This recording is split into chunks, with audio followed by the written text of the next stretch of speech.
जनसंवाद खबर में आपका स्वागत। हुलासगंज के गीदरपुर में सीओ के निर्देश पर नाली खोलने गई महिला को किया मारपीट। विशेष इलाज हेतु पटना पीएमसीएच किया गया रेफर।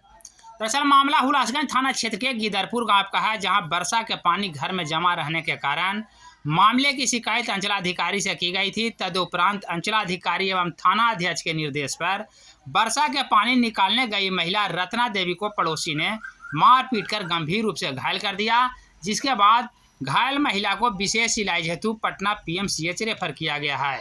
इस बाबत महिला के परिजन के बयान पर हुलासगंज थाने में प्राथमिकी दर्ज करने को लेकर आवेदन दिया गया है। थाना अध्यक्ष ने बताया कि मामले की पुलिस जांच कर आगे की कार्रवाई में जुटी है। इधर उधर में घर के उसको तो छूट दिया, सब जीतिया उतिया जैसे सब छीन दिया करने वाले थे। यही तो आती है सर, हम सीओ साहब के आदेश पर हमको खोलने गए। सीओ साहब के फोन किए कि मना कर दिया, तो दूध तुम खोलो ना, मना कर दिया हमको। बात हुआ है